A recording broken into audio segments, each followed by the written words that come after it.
Today's show brought to you in part by GoToMeeting. For a free 30-day trial, use code podcast at gotomeeting.com. The best free app you've never heard of?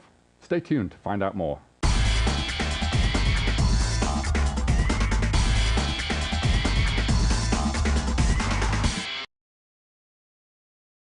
Hey, welcome to Gadgetplex. I'm Andy McCaskey from RVNN TV, and joined, of course, by Mr. Phil May, the host of and the owner of Techno RV and so forth. So, you know, we have a show called Travel App of the Day, and we like to think that we kind of pay attention to what's going on, but you say this is one that probably never heard of. Well, I don't know about that, but this is the one that I love, and it hit my radar maybe 6 months ago. We've been using it pretty heavily in Techno RV, and it's got to the point now I really don't know what we did before we had it. Okay. And to put everybody out of their suspense, it's called Dropbox. All right. Well, I love apps. It's almost like a science fair project. There's cool apps all over the place, but this one seems to be genuinely useful. Why is that? Well, a couple of problems that that we struggle with when we travel is, first of all, it is making sure that everything's backed up. I mean, we do our local backup onto a hard drive, but I just worry, I guess I'm a bit paranoid, but it pays to be paranoid, is I want to make sure we've got some off-site backup. So, you know, we've tried Carbonite and we've tried Boxee and a bunch of different ones, and there's many out there, but none of those seem to work very well for us, probably just a connectivity issue. So we were struggling with that. And then the other thing we were struggling with is, you know, we're a small company, but still, you know, Tracy and I and also some of our colleagues will work collaboratively on documents and sharing information, which can be big, like, you know, as we send things backwards and forwards. And how do you manage that? Big files, you can't really email very well.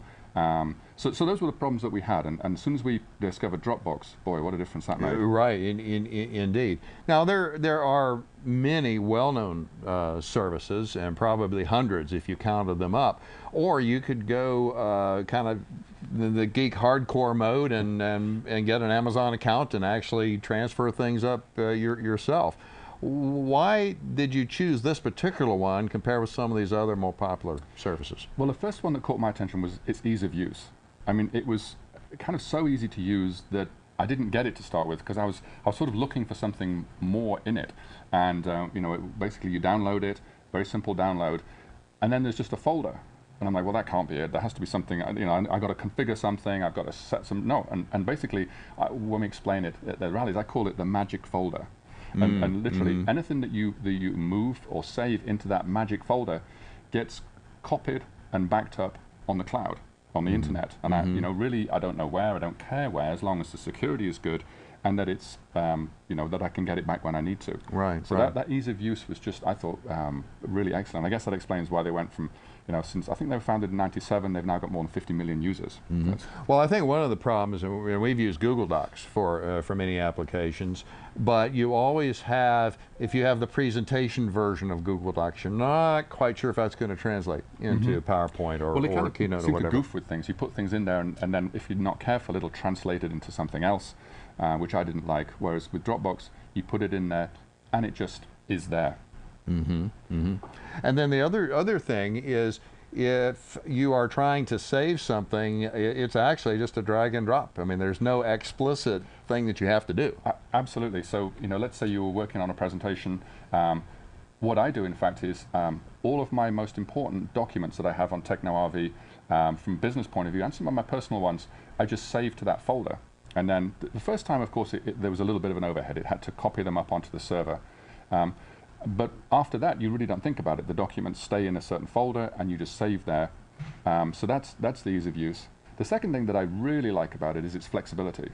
So what we do, and I'm not sure whether it was designed to do this, but it works great for us, is Tracy and I share the same Dropbox account.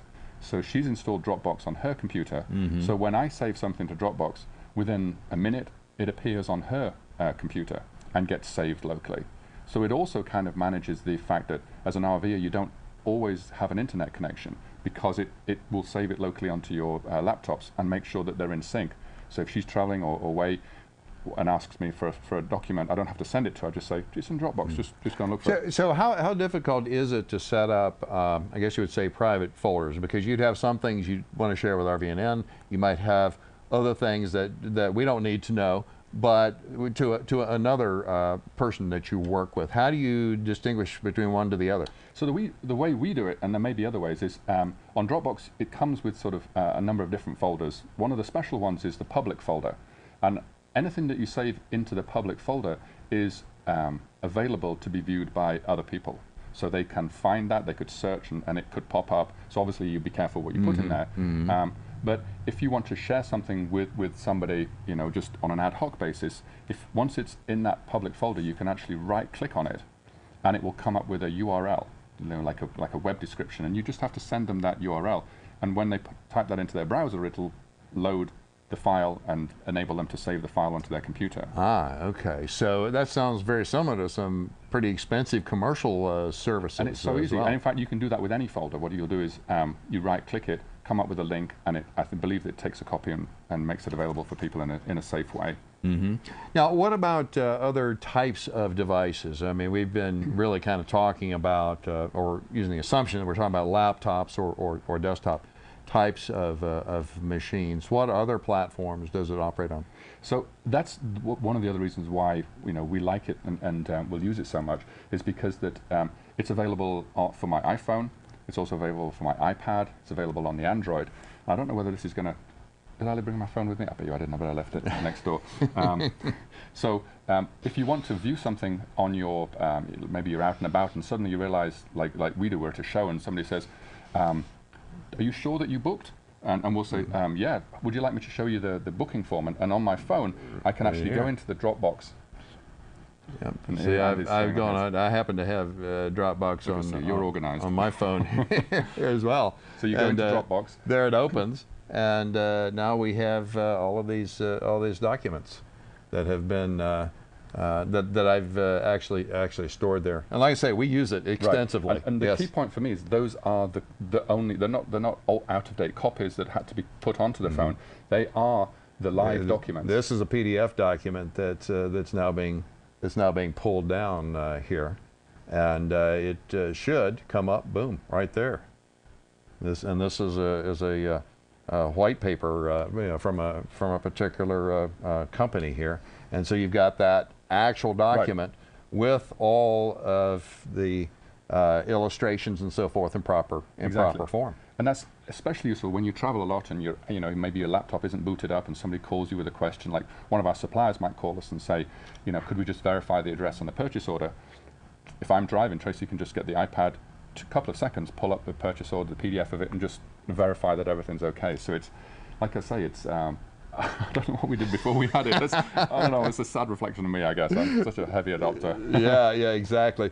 So anyway, final question, how do you get Dropbox? Well, that's the cool thing. Just go to Dropbox.com.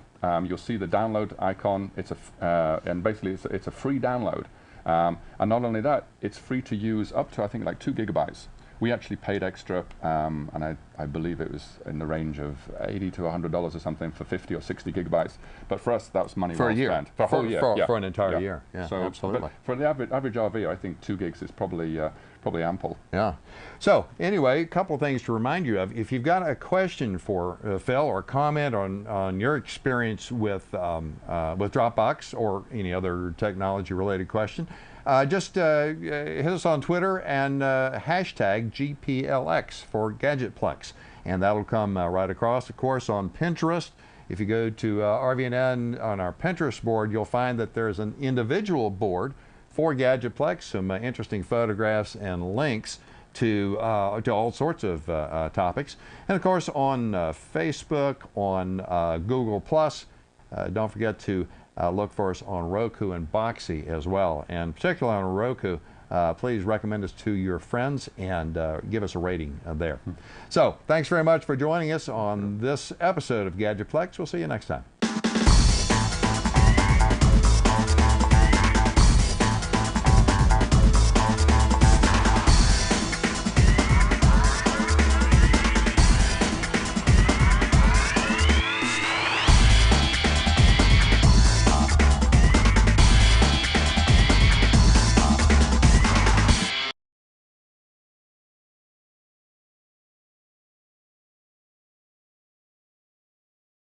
Hey, Gabe, wanna go for a walk? Gabe?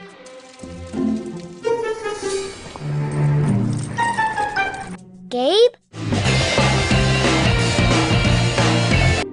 Gabe?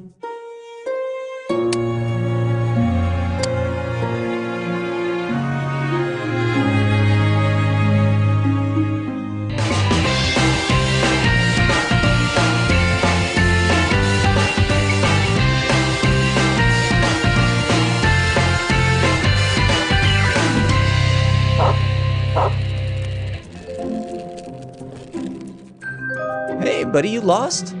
Hold on.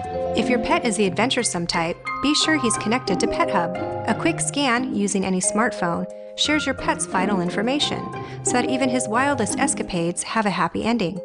PetHub, reuniting pets with their families. Come on, Gabe, let's go home.